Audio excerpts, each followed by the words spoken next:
ඉතින් ආයුබෝවන්. ඉතින් ඔන්න අද දළදා වන්දනාවේ තමන්ගේ වාහනේ පාක් කරගන්න පුළුවන් තැන් දැන කියන තමයි මේ කියන්නේ. ඉතින් නුවරට එන ඔක්කොගෙම වාහන ගොඩක් තියෙනවා. ඉතින් පාකින් නැති දන්නේ නැති අය ඉන්නවා. පාකින් තියෙන තැන දන්න අය ඉන්නවා. ඒ ඔක්කොටම හරියන්නේ තමයි මේ වාහන පාකින් එක කියන්නේ. ඉතින් දළදා වන්දනාව වෙන ඔක්කොගෙම වාහන පාක් කරන තැන් ගැන තමයි අද මේ කියන්න යන්නේ. ඉතින් පළවෙනි පාක් එක තමයි වේවැල් පිටිය ක්‍රීඩාංගණය අසල රථවාල. ඒකේ සෑල්ලු වාහන තමයි දැන්ට නවත්තන්න කියලා තියෙන්නේ.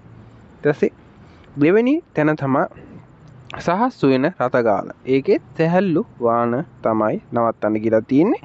ඉතින් තුන්වෙනි එක ගැටමේ මහානාම ක්‍රීඩාංගණය. ඒකේ සෑල්ලු වාහන තමයි නවත්තන්න කියලා තියෙන්නේ. ඉතින් හතරවෙනි එක අපි කියන්නේ මහයියා සුසාන භූමිය ඉදිරිපිට. එතනින් තමයි බස් ඔක්කොම නවත්තන්නේ. එතකොට බස් නවත්තන්න තියෙන්නේ මහයියාවේ සුසාන භූමිය ඉස්සරහා.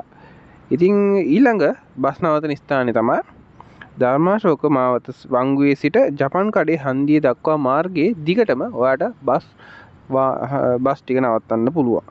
ඉතින් තවත් සෑල්ලු වාහන ස්ථානයක් තමයි KMC රථගාල.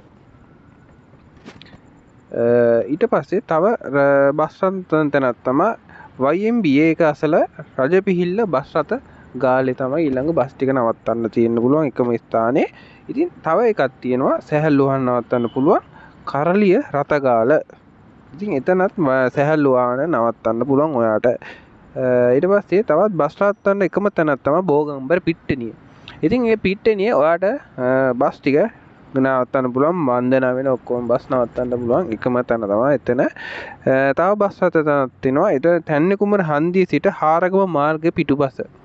අන්න එතනත් ඔයාට බස් නවත්තන්න පුළුවන්. ඒ වුණාට මේ ඔක්කොම තියෙන්නේ නුවරින් සෑහෙන ටිකක් කිලෝමීටර 3-4ක් විතර පිටින් තමයි මේ බස් වාහන ඔක්කොම නවත්තන්න තියෙන්නේ.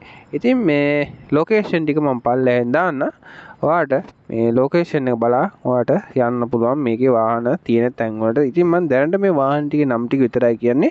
ලොකේෂන් එකේ මැප් රීඩින් එකේ මේ ලින්ක් ටික පල්ලෙහා මම දාන්නම්. ඒතකොට ඒ ලින්ක් එක ක්ලික් කරලා ඔයාට යන්න පුළුවන් මේ බස් රථ නවත්තන තැනට. ඉතින් අපි ඊළඟ වීඩියෝ එක හම්බෙමු මේ වගේ දළදා වාරණ ප්‍රදර්ශනය ගැන.